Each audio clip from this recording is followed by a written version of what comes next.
एक बड़ी विचित्र सी स्थिति पैदा हो रही। अखाड़ा परिषद से जुड़े महंत लोग और धीरेन्द्र शास्त्री बागेश्वर धाम वाले जैसे लोग, बाबा और शंकराचार्य के परम पुनीत पद पर बैठे अभिमुक्तेश्वरानंद जी महाराज जैसे लोग, इनके कंठ से ये आवाज आई कि जनवरी में प्रयागराज में होने वाले महाकुंभ में मुस्लिमों को दुकान नहीं लगाने दी जाए। उसके पीछे तर्क ये है कि वहां उससे संघर्ष बढ़ सकता है, परिस्थितियां तनावपूर्ण हो सकती हैं। चूंकि बहुत बड़ा आयोजन है, 45 करोड़ लोगों के आने की संभावना है। 45 करोड़ यानी जितनी अमेरिका की कुल आबादी है उससे 1.5 लोग कुंभ में आएंगे। तो कहा गया कि भाई शांति रहे, आशंकाएं नहीं रहे किसी तरह की कि तनाव की। इसके लिए बेहतर यह होगा कि जिनकी कुंभ में आस्था वही कुंभ में जाएं, जिनकी संगम में आस्था, जिनकी पूजा पाठ में आस्था वही जाएं, जिनकी आस्था नहीं या जिनका लिए संगम आस्था का विषय नहीं वो ना जाएं कुंभ के दौरान। बाद में तो संगम सबका है। अब इस पर विवाद हो गया। कहा गया भाई ये मांग कैसे हो रही है? मुस्लिम पर्सनल लॉ बोर्ड और तमाम मुस्लिम जमातों ने ये कहा कि ये कैसे कर सकते, कोई रोक कैसे लग सकती है?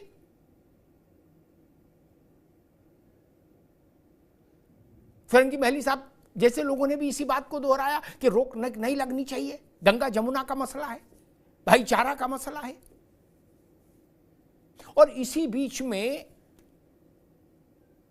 शफीकुर रहमान बर्क के पौत्र, शफीकुर रहमान बर्क बड़े मुस्लिम नेता रहे, 4-5 बार सांसद रहे, विधायक रहे संभल से, उस पश्चिमी उत्तर प्रदेश के बड़े मुस्लिम नेता। उनका तो इंतकाल हो गया, अब उनका पौत्र है, ये भी सांसद है संभल से।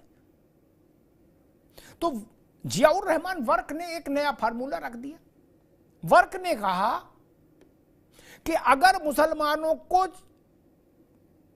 संगम में यानी मेला क्षेत्र में, कुंभ में चाट पकौड़ी बेचने का और बाकी सामान बेचने की अनुमति नहीं दोगे, दुकान लगाने की अनुमति नहीं दोगे, तो हम सारी दरगाहों से हिंदुओं को खदेड़ देंगे। यानी अगर आप संगम में आने से हमको, कुंभ में आने से रोकोगे तो हम दरगाह में आने से आपको रोक देंगे, चाहे फिर वो देवा शरीफ हो और चाहे चरारे शरीफ हो, चाहे अजमेर शरीफ हो, चाहे हजरत निजामुद्दीन हो, सब जगह से भगा देंगे हिंदू को। मैंने ये विषय सोशल मीडिया पर रखा कि भाई ऐसी बात कही जा रही है, एक तरफ से ये तर्क, एक तरफ से ये। तो मेरे इस प्रश्न पर हजारों लोगों ने प्रतिक्रियाएं दी। और आश्चर्य की बात,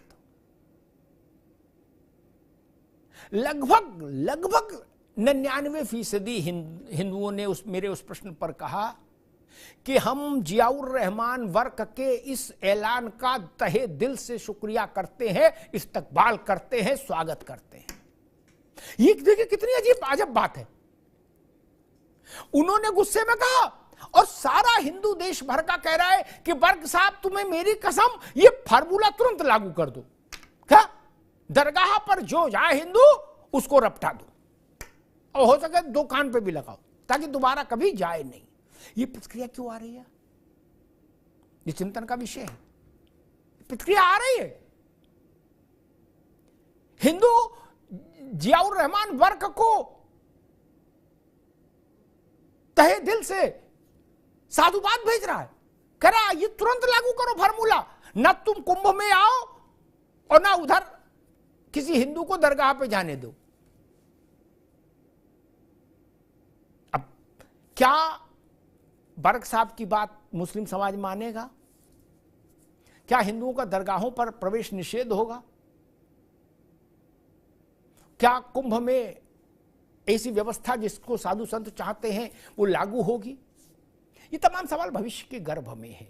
लेकिन सबसे आश्चर्यजनक पहलू ये कि जो बात जियाउर रहमान बर्क ने ये सोच के कही होगी कि ये बोल देंगे तो फिर शायद ये बाबा लोग पीछे हट जाए, 100 में 100 बोल रहे हैं कि बर्क साहब आपके मुंह में घी शक्कर, दरगाहों से हिंदुओं को तुरंत हटाओ। इसके पीछे का सारा मसला क्या है इसको समझेंगे, लेकिन उससे पहले एक रिपोर्ट हमारे साथियों ने तैयार की, उस रिपोर्ट को देखिए, फिर मेहमानों से परिचय कराएं और फिर इसको डिकोड करेंगे कि जो साधु संत कह रहे हैं उसका अर्थ क्या है और जो वर्क कह रहे हैं उसका मकसद क्या है। पहले रिपोर्ट देखिए।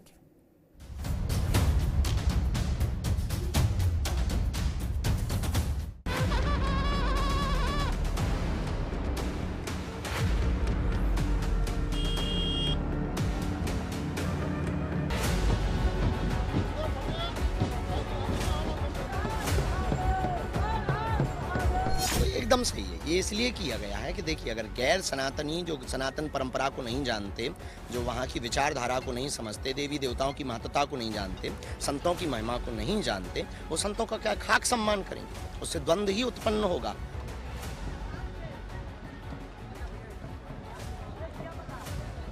इस टाइप की ये परंपरा चलेगी तो परंपरा फिर एक ही तरफ थोड़ी रहेगी। ये परंपरा फिर सब पूरे प्रदेश और देश में रहेगी। फिर जहां आज हिंदू समाज के लोग उठा रहे हैं वहीं कल को मुस्लिम समाज उठाएंगे कि त्योहार और मेलों के अंदर दुकानें। मैं इस चीज़ के खिलाफ। प्रयागराज में संघ के तट पर लगने वाले आस्था के महाकुंभ में मजहबी तड़का लग ही गया। दरअसल अखाड़ा परिषद ने कुंभ में मुस्लिमों की एंट्री पर रोक की मांग के साथ साथ कुंभ क्षेत्र में केवल सनातनी कर्मचारी और अधिकारियों की ही ड्यूटी लगाने की मांग की है। और इसी घमासान में स्वामी अभिमुक्तेश्वरानंद ने कहा कि उनका उद्देश्य किसी धर्म के खिलाफ नहीं है, बल्कि हम अपने धर्म की पवित्रता बनाए रखना चाहते हैं। देखिए, भारत में मुसलमानों को माशी तौर पर कमज़ोर करने के लिए और इनको इकोनॉमिकल नुकसान पहुंचाने के लिए इस तरह की हरकतें कुछ मुसलमान दुश्मन लोग करते हैं। साजिश के तौर पर ये हरकतें की जाती हैं। मैं आपको ये बताना चाहता हूँ कि कोई भी मुसलमान खाने की किसी चीज़ के अंदर कोई ऐसी चीज़ नहीं मिला सकता कि जो उसके मज़हब में मना हो। अगर कोई हरकत ऐसी कर रहा है तो उसे मुसलमान कहना भी गलत है। तो वहीं अखाड़ा परिषद के बयान का समर्थन करते हुए बाबा बागेश्वर धाम वाले धीरेन्द्र शास्त्री ने मक्का और मदीना का उदाहरण देते हुए महाकुंभ में मुस्लिमों की एंट्री के साथ साथ दुकान न देने का भी बयान दे दिया। इनका मक्का मदीना है, वहाँ पर तो सनातनी हिंदुओं की दुकानें नहीं है, वहाँ तो आप लोगों को जाने नहीं मिलता ना। वहाँ भगवा रंग के कपड़े भी मक्का मदीना में प्रवेश नहीं कर सकते पहन करके, रोक है उस पर। तो फिर मेरे अंगने में तुम्हारा का क्या है? हमारे संतों की महिमा, त्रिवेणी संगम की महिमा हम सब जानते हैं। हमारे शंकराचार्य अखाड़ा परिषद जो निर्णय लेंगे हम उसमें सहमत हैं। महाकुंभ का मुद्दा मजहबों का मुद्दा बना तो मुस्लिम धर्म गुरुओं से लेकर सियासी सूरमा भी सामने आ गए। सपाई खेमे से संभल वाले सांसद बर्क का तर्क ये है कि अगर मुस्लिमों को रोका तो हम मजार और दरगाह पर हिंदुओं की रोक लगाएंगे। और अगर इस टाइप की ये परंपरा चलेगी तो परंपरा फिर एक ही तरफ थोड़ी रहेगी। ये परंपरा फिर सब पूरे प्रदेश और देश में रहेगी। फिर जहां आज हिंदू समाज के लोग उठा रहे हैं वहीं कल को मुस्लिम समाज उठाएंगे कि त्योहार और मेलों के अंदर दुकानें। मैं इस चीज़ के खिलाफ। मैं चाहता हूं इस पर एक सीरियसली एक एक्शन चाहिए और सब इस चीज़ को समझे कि वाकई में इस प्रदेश और देश के विकास है। तो ये तभी मुमकिन होगा जब सब लोग मिलकर के रहेंगे और देश की तरक्की के लिए बात करेंगे। हालांकि बर्क के तर्क से मुस्लिम धर्म गुरु सहमत नजर नहीं आ रहे। अखाड़ा परिषद के बयान का जहां विरोध जताया गया तो वहीं बर्क के बयान पर माफी की मांग भी की गई।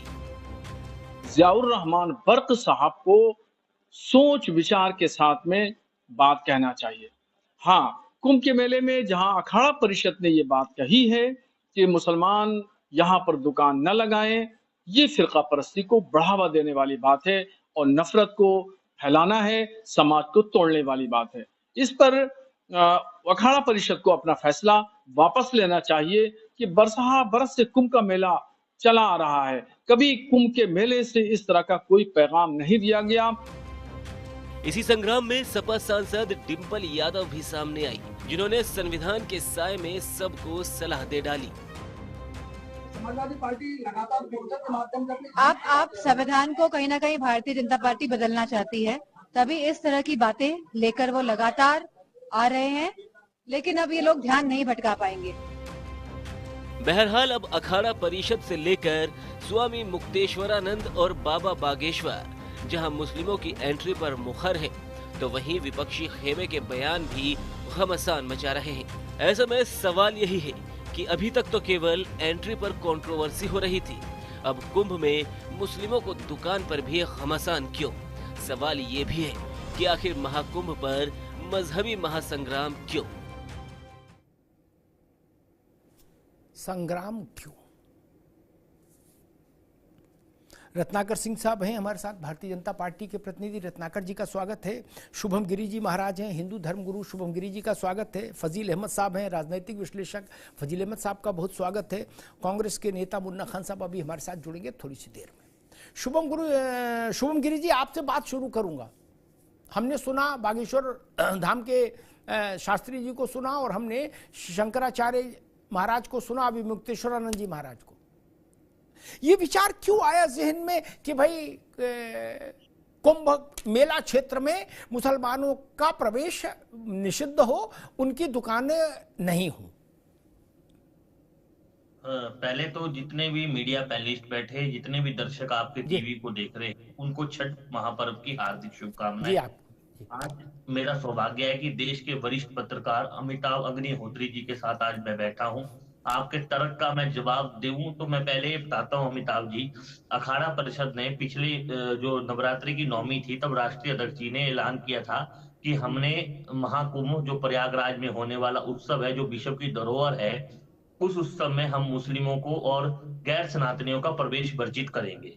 तो मैं भी उस बैठक में शामिल था। उसलिए हुआ क्योंकि जिस तरह से गाजियाबाद में और जो तमाम सोशल मीडिया के माध्यम से मुस्लिम समाज के द्वारा जो हरकतें की गई, उस हरकतों को देखते हुए तो ऐसी प्रवेश उन्होंने लिया है। उसके बाद कुंभ तो आज से नहीं हो रहा है, कुंभ तो अनादि काल से हो रहा है। कुंभ तो कम से कम नहीं तो मुगल दौर से भी हो रहा है। इस देश में ब्रिटिश दौर भी रहा, इस देश में अभी कांग्रेस का दौर भी रहा, सपा का दौर भी रहा। तो मैंने कहा कि सपा के दौर में आजम खान शहरी विकास मंत्री थे और वहां पर वो कुंभ मेला समिति के अध्यक्ष थे।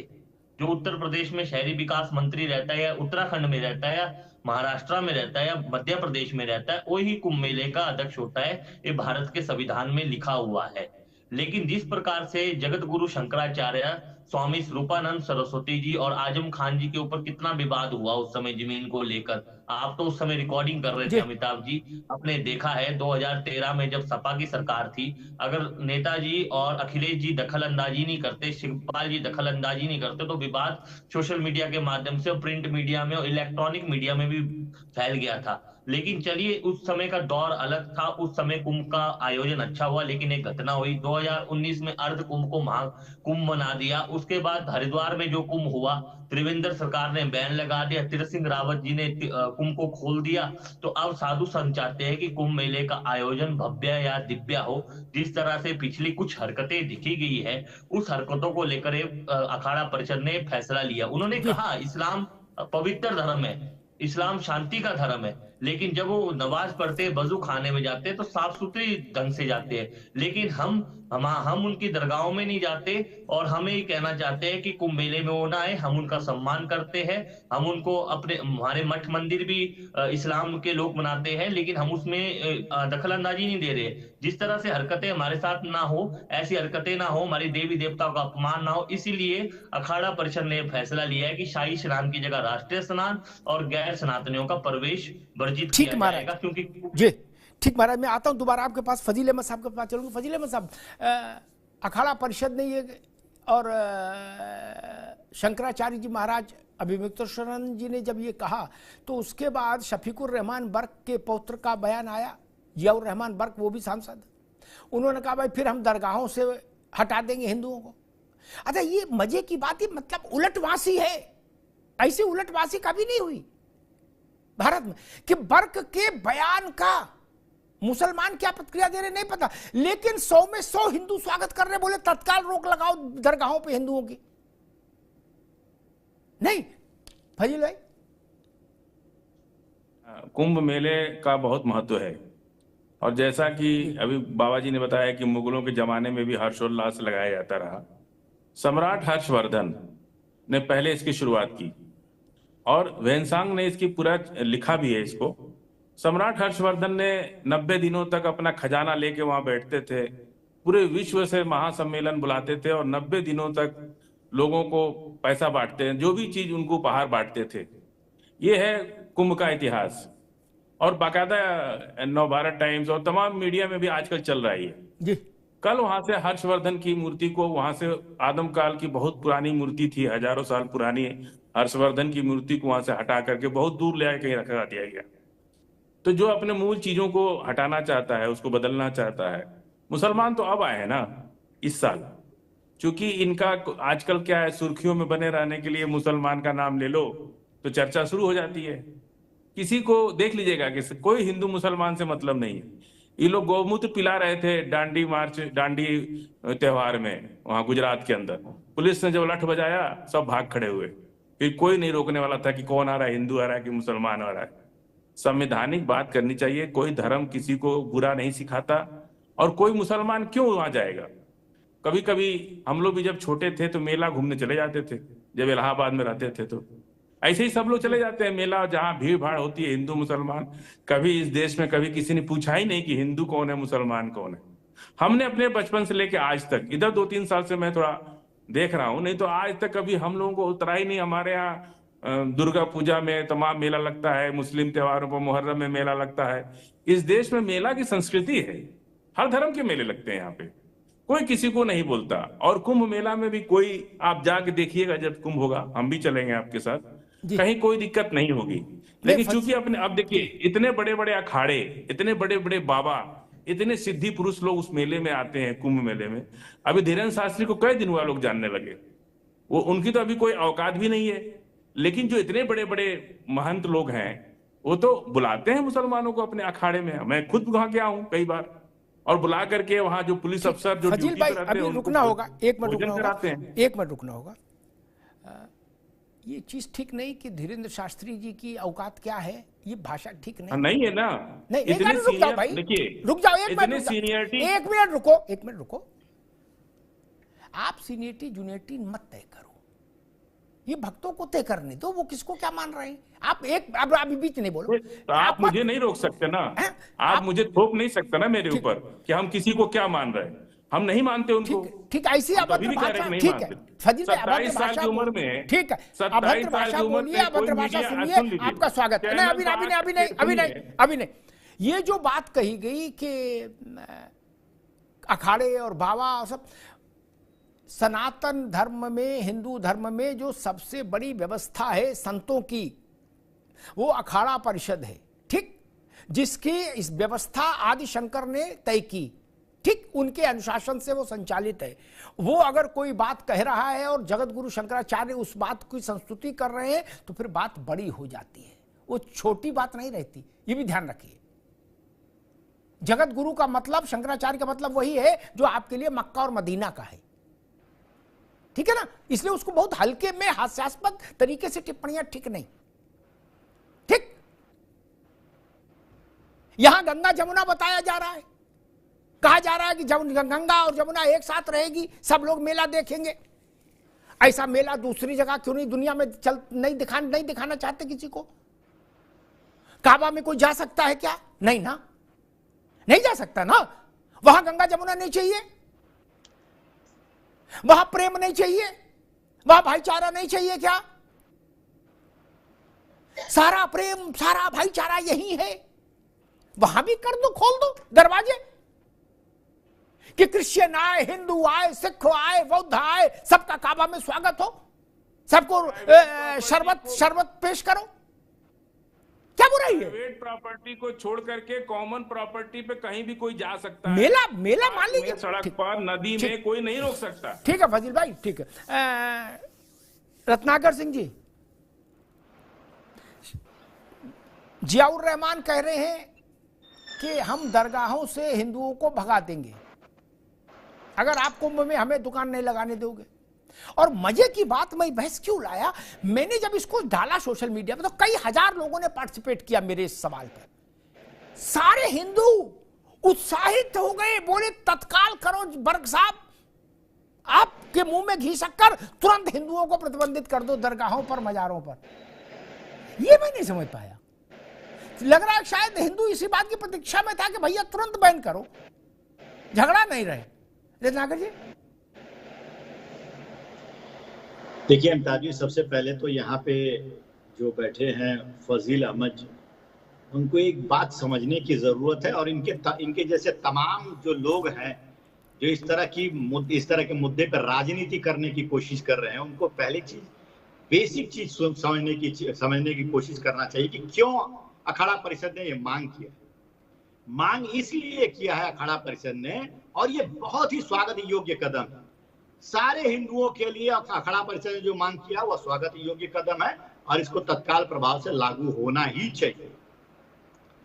देखिए, अपनी आस्था की पवित्रता को बनाए रखने के, अगर कोई अखाड़ा परिषद इस तरह का निर्णय लेता है कि वहां पे गैर हिंदुओं का, गैर सनातनियों का प्रवेश प्रतिबंधित है, तो यह निश्चित स्वागत योग्य कदम है।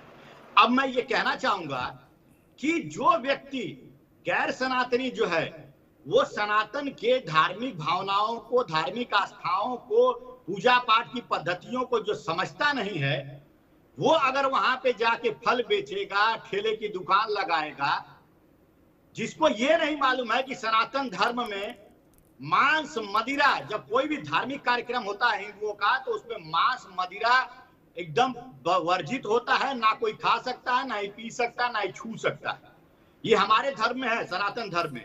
लेकिन वही गैर सनातनी अगर होता है तो उसको सनातन धर्म की पद्धतियों से कोई लेना देना नहीं, और वह मांस मदिरा खा करके वहां पे कुंभ परिसर में, कुंभ मेला परिसर जो है उसके अंदर अगर इस तरह का कार्य करता है, तो निश्चित रूप से हमारी जो पवित्रता है वो भ्रष्ट होने की पूरी संभावना है। और इसको अगर हम अपनी पवित्रता को बनाए रखने के लिए अगर इस तरह का कदम उठाते हैं, जो सिर्फ और सिर्फ कुंभ मेला परिसर के अंदर ही ये लागू है, बाहर आप बेचिए ना, फल की दुकान खोलिए, मटन में मच्छी की दुकान खोलिए, कौन वो पूछता है आपको, कौन मना करता है। लेकिन जहां पे हमारी धार्मिक आस्था जुड़ी हुई है, जहां पे हम धर्म का कार्य करने के लिए वहां पे इकट्ठा हो रहे हैं, वहां पे इस तरह का कृत्य आपने पहले भी किया है। बहुत सारे सोशल मीडिया पे वीडियोस आए हैं, और माननीय योगी जी ने तो बहुत सारे सीसीटीवी और लगवा दिए हैं होटल और रेस्टोरेंट के बाहर। क्यों लगवाए हैं भाई? इसलिए किचन में लगवाए हैं, इसीलिए लगवाए हैं ना कि कहीं ना कहीं ये जो हिंदुओं को अपवित्र करने का कार्यक्रम एक विशेष समुदाय द्वारा किया जा रहा है, उस पर प्रतिबंध लगे, और उसी डर से अखाड़ा परिषद ये कार्यक्रम कर रहा है। देखिए, बहुत ही बढ़िया प्रश्न पूछा गया है धीरेन्द्राचार्य द्वारा कि अगर आप मक्का मदीना में गैर हिंदुओं का प्रवेश वर्जित है, तो हम अगर यहाँ पे कोई कार्यक्रम कर रहे हैं, वहां पे अगर गैर मुसलमानों, गैर हिंदुओं का प्रवेश वर्जित करते हैं यहाँ पे, तो क्या दिक्कत है भाई? आपको मानना चाहिए इस देश में बहुत सारे मंदिर ऐसे हैं अमिताभ जी, जहां पे गैर हिंदू का प्रवेश वर्जित है, और ये आज से परंपरा कोई जारी नहीं है, ये सदियों से परंपरा जारी है। आप चाहे सोमनाथ का मंदिर ले लीजिए, चाहे जगन्नाथपुरी का मंदिर ले लीजिए। जगन्नाथपुरी मंदिर में तो इंदिरा गांधी एक बार गई थी जी, चाहे जगन्नाथपुरी मंदिर में तो इंदिरा गांधी एक बार गई थी 1984 में, और वो बतौर प्रधानमंत्री वहां पे पहुंची थी, लेकिन फिर भी मंदिर न्यास परिसर ने उनको जाने से प्रतिबंधित कर दिया, क्योंकि उनकी शादी जो है वो पारसी समाज में हुई थी, इसलिए वहां पे उनको जाने की अनुमति नहीं मिली। और हमारे यहाँ तो 7वीं शताब्दी से कपालेश्वर मंदिर है चेन्नई में, ये तो परंपरा तभी से चली आ रही है कि गैर हिंदुओं का प्रवेश वहां पे वर्जित है। आपको आपत्ति क्यों है भाई?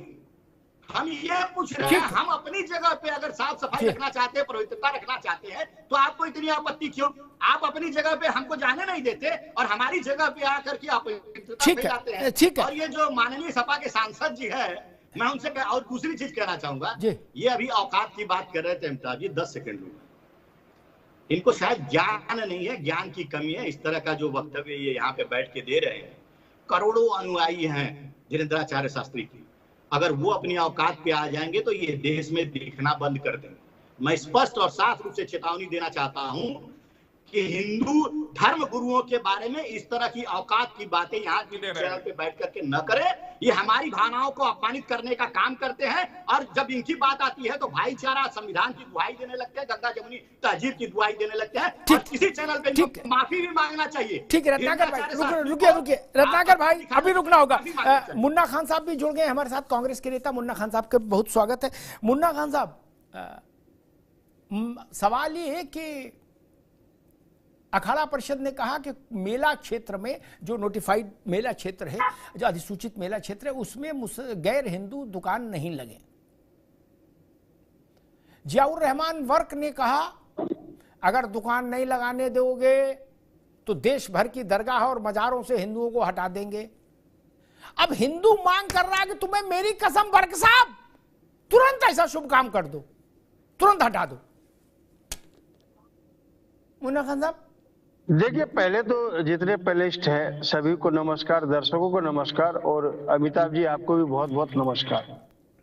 सवाल ये है कि मुस्लिम कुंभ के मेले में नमाज पढ़ने जाएगा क्या? उसका क्या काम है वहां? क्यों जाएगा वहां? नहीं लगाएगा दुकान। और वर्क साहब के बयान से मैं कोई इत्तेफाक नहीं रखता, व्यक्तिगत बयान हो सकते हैं। सवाल ये है कि जिस तरीके से आज हिंदू और मुस्लिम की बात हो रही है, जिस तरीके से धीरेन्द्र शास्त्री की बात हो रही है, तो दुबई में अय्याशी करने जाते हैं। ये कई वीडियो फुटेज है, मैं भेज दूं साहब को। और अभी जो धर्मगुरु वहां पे कह रहे कि मुस्लिम दुकान नहीं लगाएंगे, उसमें लठम लठ बज रहा है। अभी 2 घंटे पहले की रिपोर्ट बता रहा हूं, जमीन को विवाद के, क्योंकि जमीन में दलाली खानी है इसको। और ये ऐसे हिंदू लोग हैं जो राम जी के नाम पे चंदा खाने का काम करते हैं, राम जी के नाम पे जमीन की दलाली करने का काम करते हैं। तो पहले हिंदू बताए तो सही कि मैं ओरिजिनल हिंदू हूं। हिंदू का मतलब वो मुझे समझाए, बीजेपी का हिंदू नहीं। जो ओरिजिनल हिंदू है उसका मैं सम्मान करता हूँ। बीजेपी के जो हिंदू हैं वो बताए कि मैं इस रास्ते पे चलता हूँ और हमारी नीयत ये है। सवाल हिंदू मुस्लिम से करने नहीं होगा। मतलब जो तीखा लगा थूथू, मीठा लगा गब-गब। हिंदुस्तान के मुसलमान से नफरत, और दुबई के मुसलमान में जाओ तो गले मिलो, दुबई के मुसलमान के पांव छुओ, दुबई के मुसलमान के पानी पियो, खाना खाओ, ऐश करो, मौज करो। ऐसा चलता क्या? मुसलमान एक ही होता है, ला इलाहा इल्लल्लाह मोहम्मद रसूलुल्लाह। चाहे मुसलमान हिंदुस्तान का हो या दुबई का हो या सऊदी अरब का हो। सवाल यह है कि आपकी जो मानसिकता है वो कहाँ चली गई। ये देखिए, जिस तरीके से आज आप बात उठा रहे कि कुंभ के मेले में नहीं जाएगा, कुंभ का मेले का ऑर्गेनाइजेशन कोई मुस्लिम नहीं करेगा, कोई वहां दुकान नहीं लगाएगा। अरे भाई, गंगा जमुनी तहजीब की परंपराएं 5000 साल से आ रही है यहाँ पे। उस परंपराओं को कुछ साधु संतों और कुछ ये जो भारतीय जनता पार्टी के प्रवक्ता में दलाली बोलूंगा, इनके द्वारा तोड़ी नहीं जा सकती। हम बहुत तमीज और तहजीब से रह रहे। सवाल किसी के बयान पे कि दरगाह मजार में नहीं घुसने दूंगा, इस बयान से मैं इत्तेफाक नहीं रखता। दरगाह हो, मजार हो, सभी के लिए, सभी के लिए बने हैं, सभी को जाना चाहिए। एक मिनट रुको। लेकिन आप इत्तेफाक रखो न रखो, लेकिन पूरा हिंदू मांग कर रहा है कि दरगाह पर हिंदुओं का प्रवेश तुरंत निषिद्ध कर दो।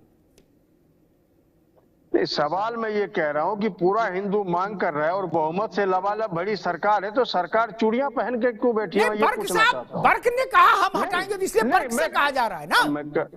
नहीं तो आप बर्क से सवाल कीजिए ना। बर्क का हो सकता है कोई सियासी फायदा हो या उसका कोई पर्सनल वक्तव्य हो, व्यक्तिगत बयान हो सकता है। हम क्यों कहते कि जो दरगाह है वहां से जो हमारे हिंदू समाज वो बैन हो जाए? ठीक है मुन्ना खान साहब, एक बार रुकिए। बर्क का सवाल आपसे इसलिए पूछा जाना चाहिए क्योंकि बर्क की पार्टी और आपकी पार्टी में रिश्तेदारी है। एक एक पांव दोनों को बंधा है, गठबंधन है, मजबूत गठबंधन है। अभी भी होर्डिंग लगा, आज ही सपा के कार्यालय में अखिलेश जी, राहुल जी की फोटो एक है, एक रहेंगे क्या? इसलिए कांग्रेस को नेता से सपा के सांसद का सवाल तो होगा ही होगा, क्यों नहीं होगा? इसीलिए तो पूछ लिया आपने, कहते हम बर्क को नहीं जानते, ऐसा तो नहीं चलेगा। दूसरी बात, मैं शुभम गिरी जी के पास आऊं, लेकिन दूसरी बात मैं कहूंगा, कौन हिंदू है इसका नपना मुन्ना खान लेके चलेंगे तो फिर दिक्कत है। फिर कौन मुसलमान है इसका नपना फिर दूसरे लोग लेके चलेंगे, फिर मुश्किल हो जाएगी। ये भाषा ठीक नहीं, व्यवहार ठीक नहीं। बोलो कौन है असली हिंदू, आप तय करेंगे? बताया 5000 वर्ष से गंगा जमुना बहर की संस्कृति चल रही है।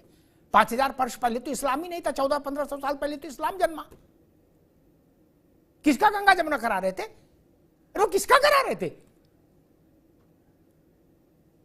इस्लाम था नहीं, उस बैकडेट में चले गए। हर्षवर्धन का कार्यकाल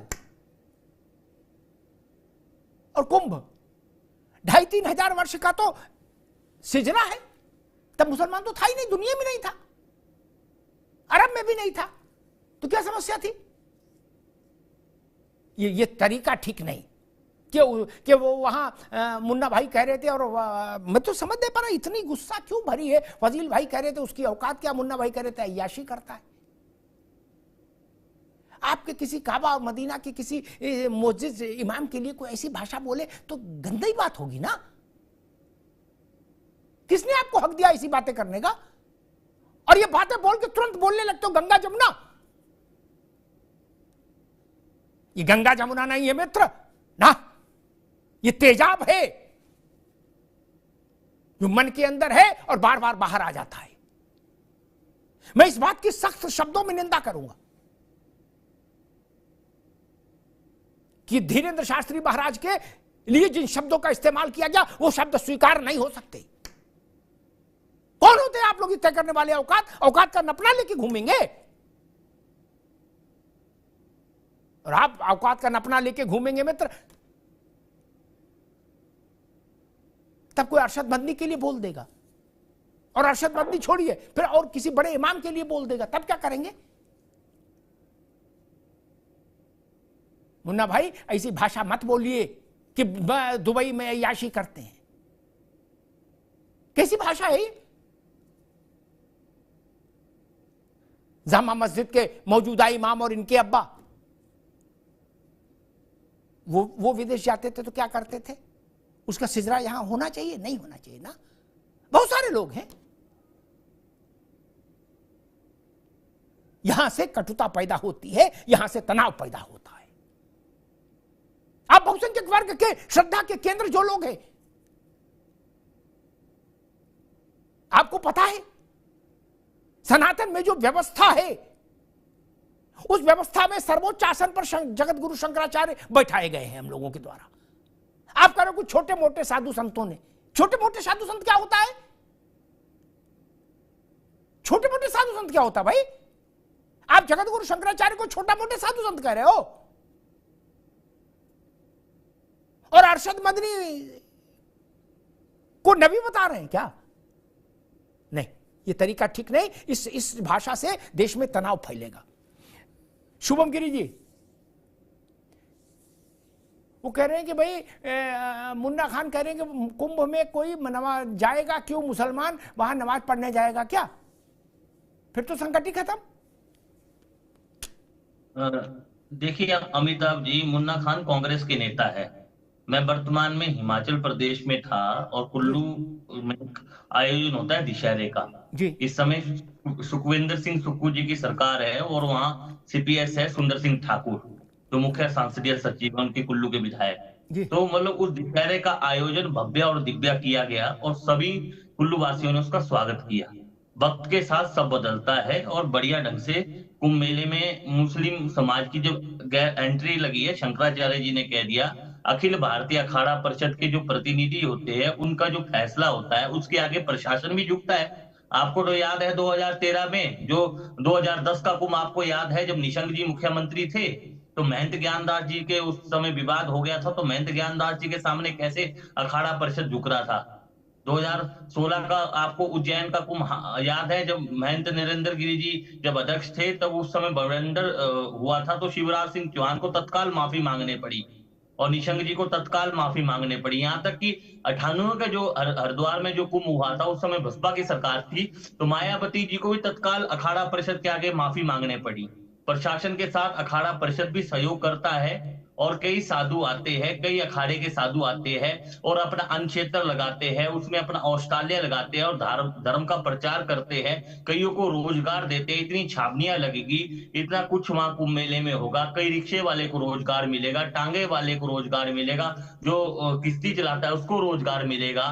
तो क्या क्या कुंभ मेले में सबको रोजगार नहीं मिलता? लेकिन जिस तरह से हरकतें हुई है, उस हरकतों को देखते हुए अखाड़ा परिषद ने बैन लगाया और अखाड़ा परिषद प्रशासन के सामने मांग रखेगा और प्रशासन इसमें निर्णय लेगा।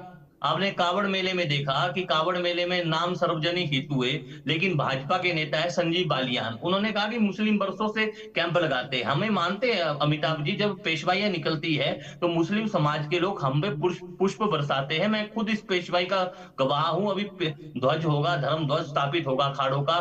7 सन्यासियों के अखाड़े है, एक अग्नि अखाड़ा ब्रह्मचारियों का है, फिर 3 वैरागियों के है, 2 उदासियों के, एक निर्मल अखाड़ा है। लेकिन हम चाहते हैं कि जिस तरह से कुंभ मेले में व्यवस्था बने रहे, कुंभ मेले का नाम हो, तो मुस्लिम समाज को भी सहयोग करना चाहिए, ना प्रवेश करे। इतना बड़ा प्रयागराज है, कहीं भी रोजगार करे, क्या दिक्कत है?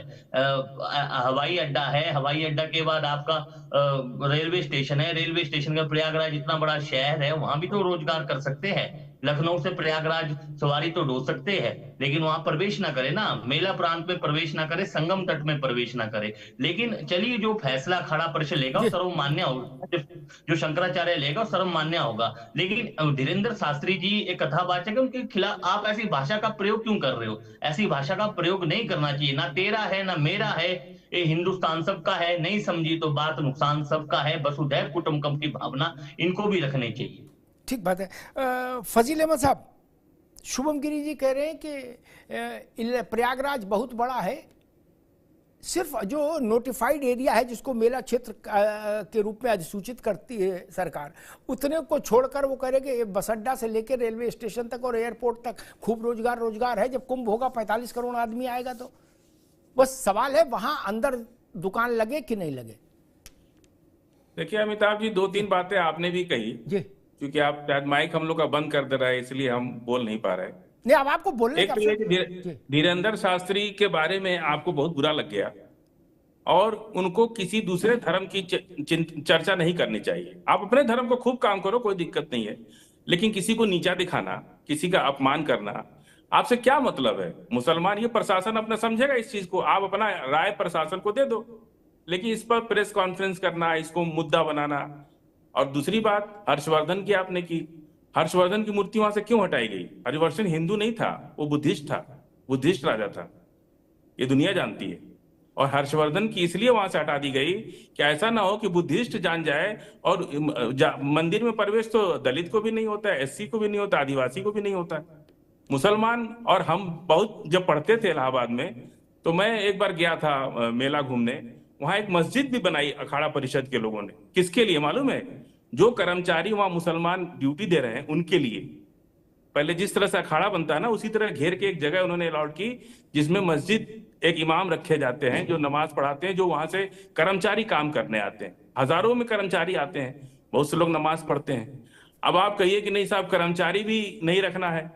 दूसरी बात कि कोई भी जो धर्मगुरु रामभद्राचार्य के मुंह से तो हमने कभी नहीं सुना कि कोई मुसलमान के खिलाफ बात बोले हो, या कोई आप हम ही क्यों ना हो, हम अपने मस्जिद की बात करें, हम किसी मुसलमान धर्म का प्रचार करने जाएंगे, ठीक, तो हम हिंदू का नाम क्यों लेंगे? ठीक है फजील भाई, ठीक, अपने धर्म की बात करेंगे ना, ठीक। और जब देखिए आज उनकी मूर्ति इसलिए हटा दी गई कि अब ये बात फैलने लगी है कि हर्षवर्धन बुद्धिस्ट राजा थे। ठीक है फजील भाई, ठीक है, एक मिनट रुकना होगा, और उन्होंने इसको शुरू किया। अब रुकना होगा। नहीं, 2 जानकारी दी उन्होंने, 2 बातें में पहली बात गलत है। हर्षवर्धन कुंभ में आते थे, हर्षवर्धन कुंभ के फाउंडर नहीं, आते नहीं थे। अरे रुक जाओ भाई। और हर्षवर्धन राजा थे, एक मिनट, राजाओं से कुंभ कभी नहीं होता, मंत्री मुख्यमंत्रियों से कुंभ नहीं है, ये जानकारी रखो। लेकिन मुझे तो ये है कि वो कह रहे मुसलमान पर कोई दूसरा नहीं बोलेगा, गैर मुसलमान, लेकिन हम हिंदुओं पर सब बोलेंगे क्योंकि हमको ये अधिकार है। हम बताएंगे हर्षवर्धन की जात कौन सी है, हर्षवर्धन की जन्मपत्री क्या थी। गजब करते हो यार, गजब करते हो प्रभु। हाँ, बोले शास्त्री क्यों बोले मुसलमान पर, लेकिन फजील अहमद को यह अधिकार हासिल है कि वो बोलेंगे कि मंदिर में दलित गया कि नहीं गया और पिछड़ा गया कि नहीं गया। इसकी पड़ताल करने के लिए माइक्रोस्कोप लेके फजील अहमद घूम सकते हैं, लेकिन बाबा बागेश्वर नहीं बोल सकते। बोले वो बोलेंगे तो हम सामने छाती खोल खड़े हो जाएंगे, कैसे बोले। गजब बात है, ये तो थेथरा ही है मित्र, ये नहीं होनी चाहिए। आप जितनी बातें बोले उसमें आधे हिंदुओं के लिए बोल रहे हो कि उनको क्या करना चाहिए। बौद्ध मैं विवाद में आज जाना नहीं चाहता कि हर्षवर्धन बौद्ध थे कि कौन थे। इस्लाम से पहले सनातन था और बौद्ध से पहले सनातन था, इसलिए पहले ना तो हर्षवर्धन इस्लाम में मुसलमान रहे होंगे और ना बौद्ध रहे होंगे। क्या अशोक भी बौद्ध बना था? इस बात को ध्यान रखिए।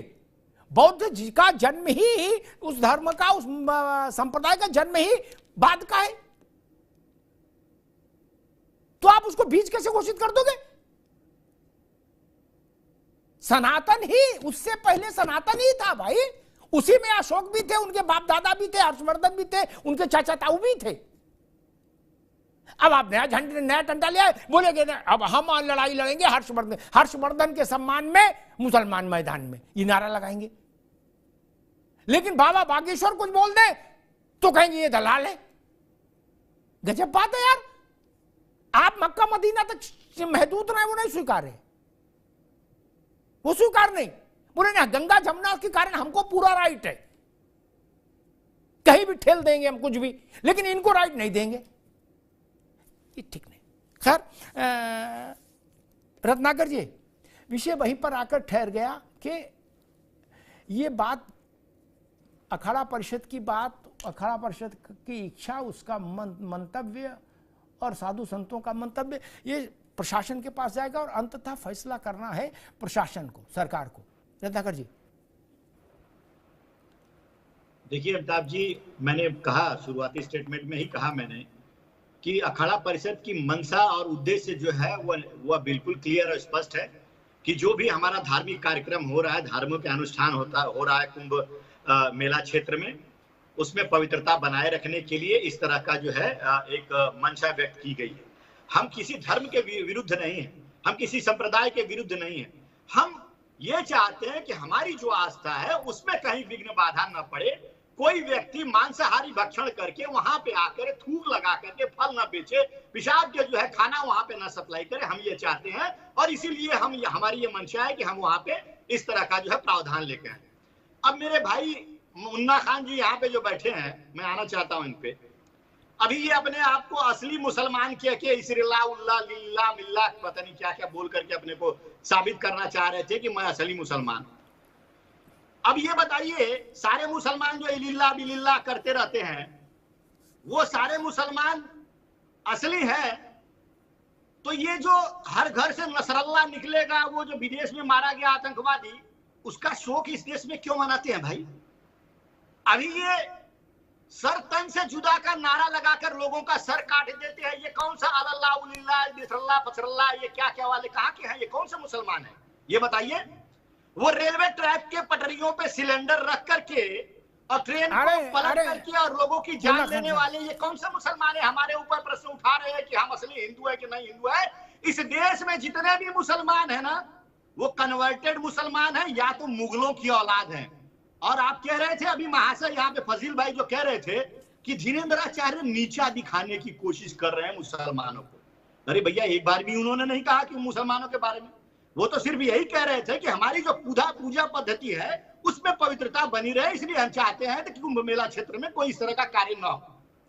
अब बताइए, अभी अब इन्होंने ये भी कहा कि किसी दूसरे संत ने ऐसा ना कहा। अभी मुक्तेश्वरानंद का एक वीडियो कुछ दिन पहले ही इंटरव्यू चल रहा था, आप उसको ध्यान से सुन लीजिएगा। उन्होंने स्पष्ट तौर से हिंदू धर्म और सनातन धर्म के हित के बारे में बोला। उन्होंने कहा जिसको हमारा धर्म स्वीकार नहीं है, जिसको हमारी आस्था से कुछ लेना देना नहीं है, जो अपनी ही मर्जी का काम करता है, वो निश्चित रूप से हिंदुस्तान से बाहर चले जाए, जहां पे उसको सुविधाजनक लगता है वहां पे जाए और नसरल्ला इलिल्ला मिलिल्ला पिलिल्ला जो करना है वो करे, ठीक है। लेकिन जहां हिंदुस्तान में है अगर कोई हिंदू, उसके ऊपर आप लोग अपमानजनक टिप्पणी नहीं कर सकते हैं। हिंदू सहिष्णु है, लेकिन हिंदुओं को असहिष्णु बनाने का काम आप जैसे लोग करते हैं, जो कह रहे हैं कि उनकी औकात नहीं है, जो कह रहे हैं कि धीरेन्द्राचार्य जो है विदेश में जाकर अय्याशी करते हैं। अरे मैं मुन्ना खान जी से पूछता हूँ, राहुल गांधी क्यों जाते हैं भैया थाईलैंड? वो हरि कीर्तन करने जाते हैं क्या? वहां पे जय श्री राम करने जाते हैं? बताइए क्यों जाते हैं थाईलैंड? आए दिन चुनाव होता है, चुनाव का रिजल्ट निकलने से पहले ही विदेश भाग जाते हैं। वहां पे हरे राम हरे कृष्ण करने जाते हैं।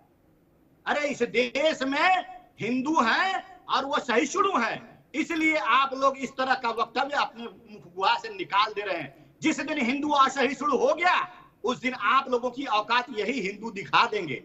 ठीक है रत्नाकर जी, रुकना होगा।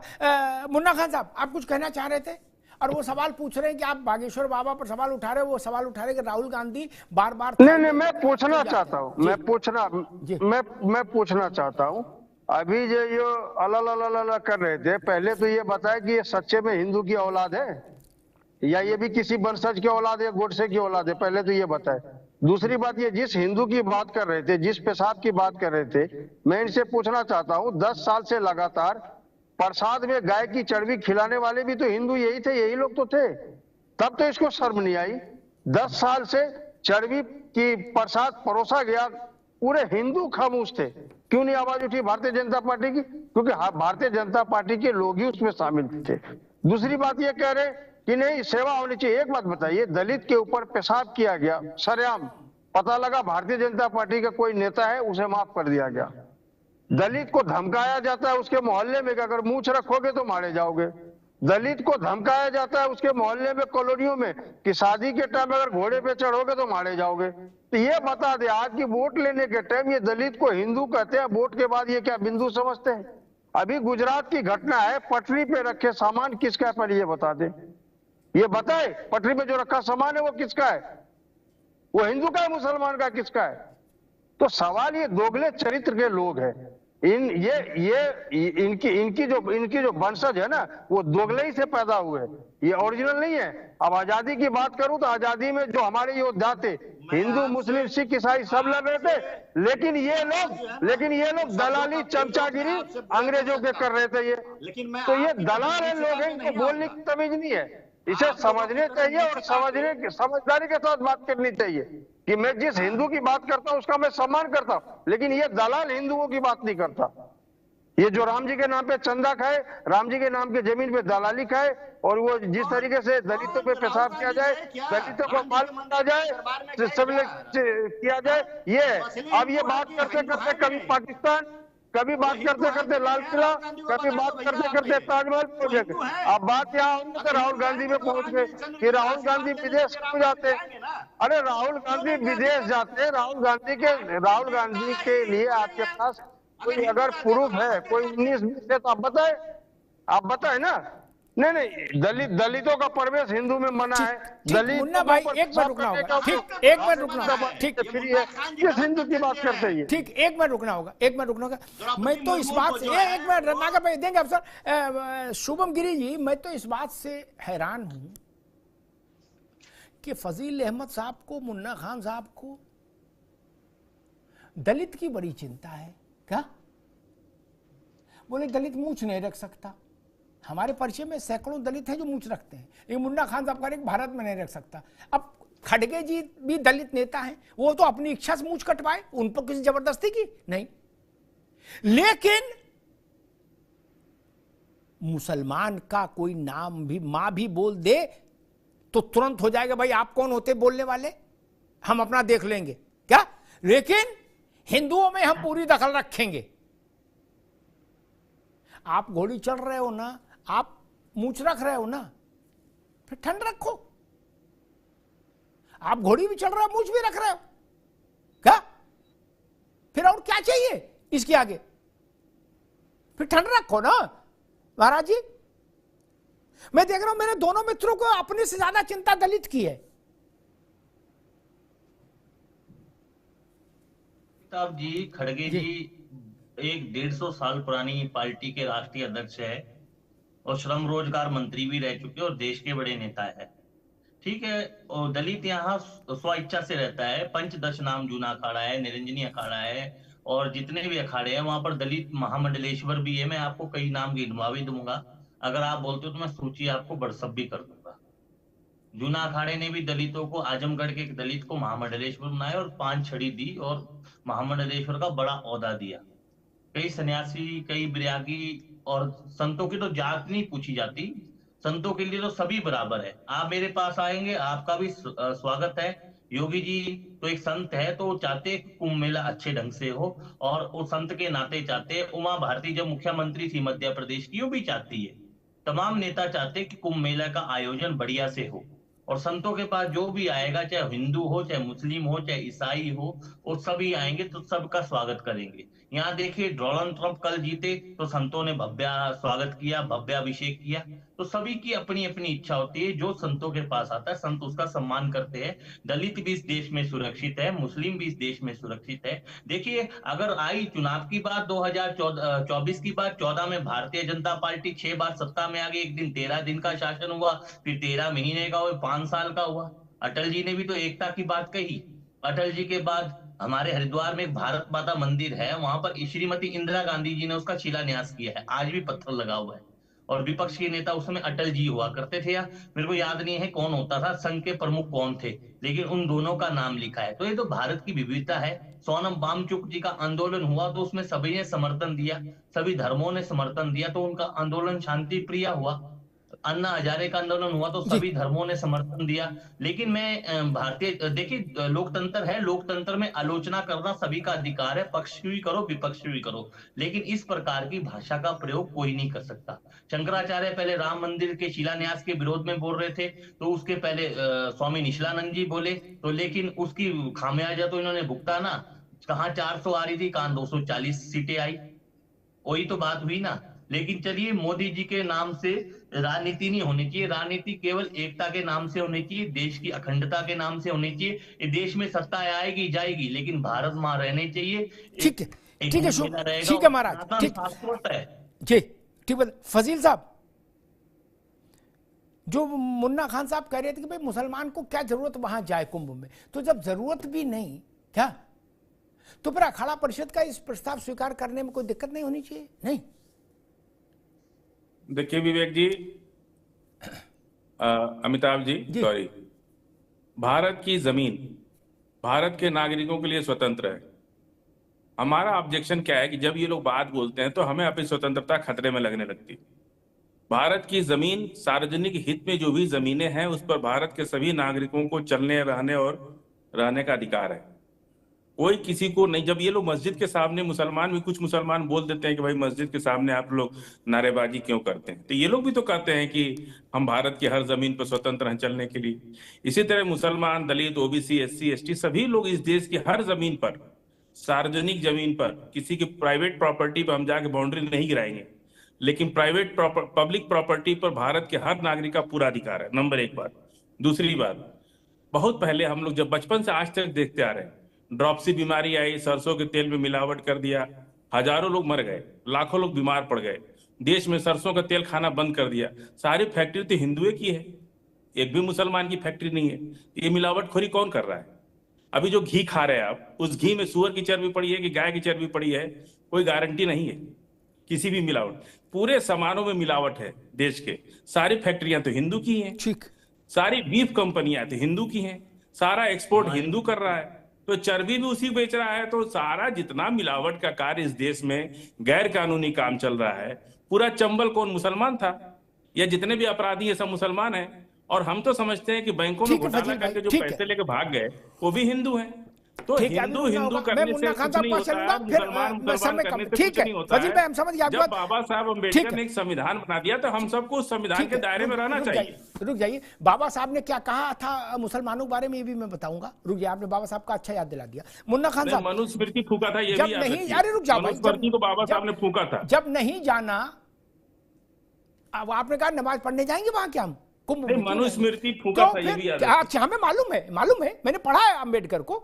मैं ये बताऊंगा उन्होंने मुसलमानों के बारे में क्या कहा था, विस्तार से कहा है। उसके दो एक अंश में कोट कर दूंगा। ठीक है, रुक जाओ। अंबेडकर का अच्छा याद दिला दिया, उनकी बात कम से कम काटोगे नहीं, क्योंकि ये तो नहीं मान सकते कि अंबेडकर से भी ज्यादा समझदार हम हैं। नहीं तो हमारा माइक बंद मत कीजिएगा, ऐसे ही तो गुस्ताखी नहीं जवाब देना आपका। ना, आप वन साइडेड बोल के निकल जाएंगे तो ठीक नहीं है ना। अभी आपको भी वन साइडेड सुन रहा था जब आप ये भाषा अगर कुछ बोलिए तो हमको भी नहीं, जब आप ऐसी भाषा बोल रहे थे, इसका उत्तर मैं दूंगा इस पर तो बवाल हो जाए। कह रहे हैं कि देश में जितने भी आपको उत्तर देने की जवाबदेही देश ने नहीं दिया रखा है। नहीं, उत्तर देंगे इस देश के नेता। मेरा शो है, मुझे पता कैसे चलाना है। रुक जाइए फजील, रुक जाइए भैया, एंकर है, आपको देश रुक जाइए, नहीं एंकर बना के रखा ये है। गजब हम बात है। सामाजिक कार्यकर्ता। अच्छा आप तय करोगे हम क्या करें? गजब बात कर रहे हो यार। आप कौन हो भैया? आप कैसे तय करोगे? आप अपनी बात कहो बस। मैं तो हैरान हूं, इतनी भाषा बोल गए कि इस देश में जितना मिलावटखोरी हो रही है सब हिंदू कर रहा है। ये भाषा बोल के भी चाय पी रहे हैं आराम से। इस और क्या लोकतंत्र चाहोगे? कोई दूसरा ये बोल दे कि सारे मिलावटखोर मुसलमान हैं, कह रहे सारे अपराधी हिंदू। बताइए बाबा रे बाबा, ऐसी भाषा। और कह रहे हम सामाजिक कार्यकर्ता हैं। अतीक कौन था? धर्माचार्य था, इमाम था। मुख्तार कौन था? इमाम था। ये कैसे लोग हैं? इनको इतनी हिम्मत कहां से आती है कि हिंदुस्तान की सरजमीन पर बैठकर ये कहें कि सारे अपराधी हिंदू और सारे मिलावटखोर हिंदू, और उसके बाद चाय आराम से चाय कॉफी पी रहे और कह रहे देश में लोकतंत्र खतरे में है, संविधान खतरे में है। और क्या चाहते हैं भाई साहब? आग लगाएंगे क्या? किसी दूसरे इस्लामिक मुल्क में जाके कोई बोल सकता है कि सारे दलाल मुसलमान, सारे अपराधी मुसलमान, सारे मिलावटखोर मुसलमान को बोल सकता है?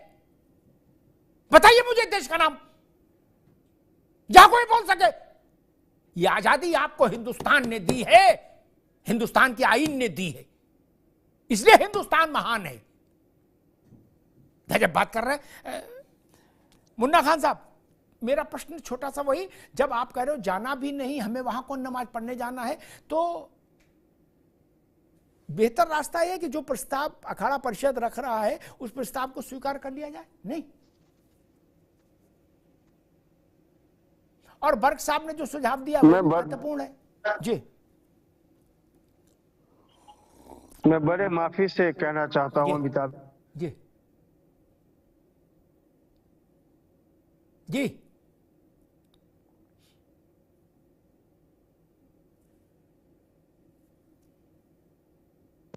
भाई, आपकी आवाज नहीं आ रही मुन्ना भाई। जी जी, मैं कह रहा हूँ अमिताभ जी, आपकी आवाज सवाल नहीं सुन पाया। नहीं, मैं कह रहा हूं इसका क्या समाधान है? कुंभ में जो नया प्रश्न आया है, इसका आपकी नजर में क्या समाधान है?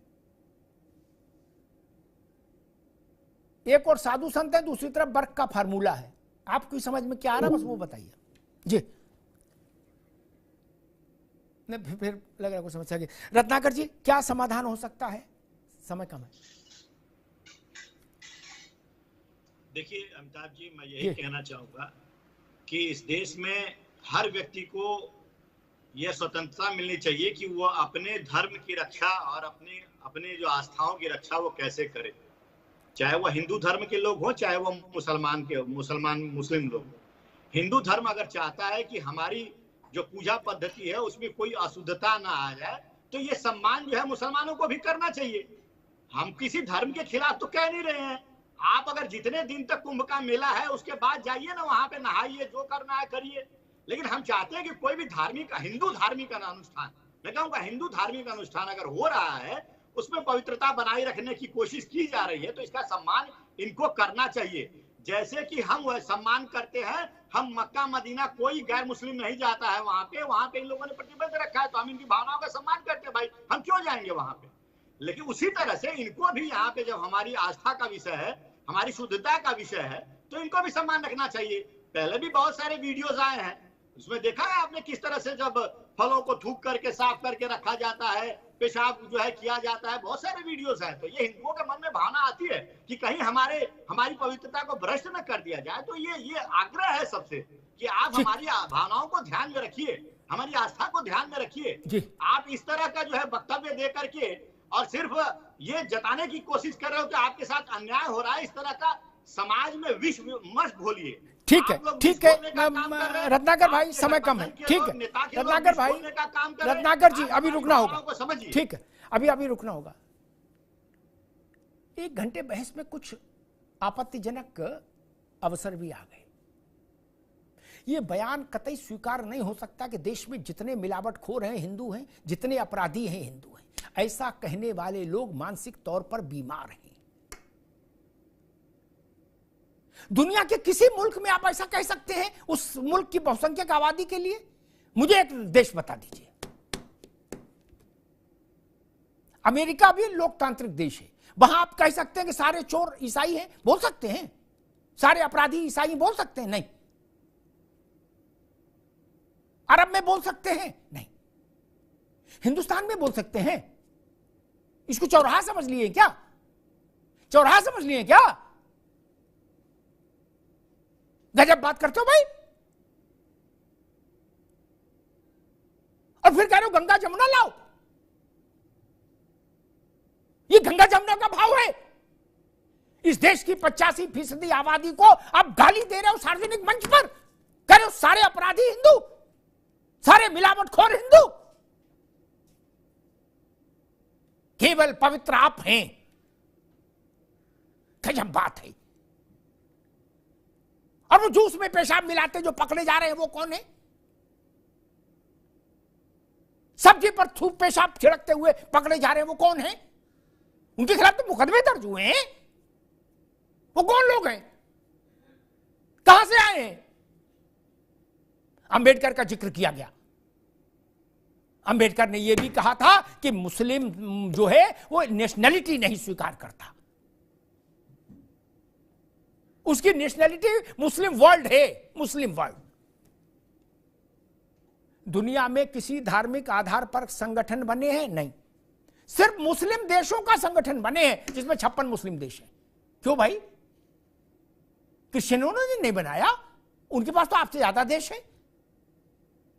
गंगा जमुना वहां नहीं याद आ रही। योग बागेश्वर धाम वाले महाराज ने सवाल उठा दिया काबा का, आपको आपत्ति है? क्यों भाई? आप कह रहे बाबा को कौन हो कि बाबा की हैसियत क्या है और बाबा अपने काम से काम रखे। आप अपने काम से काम रख रहे हो? नहीं ना।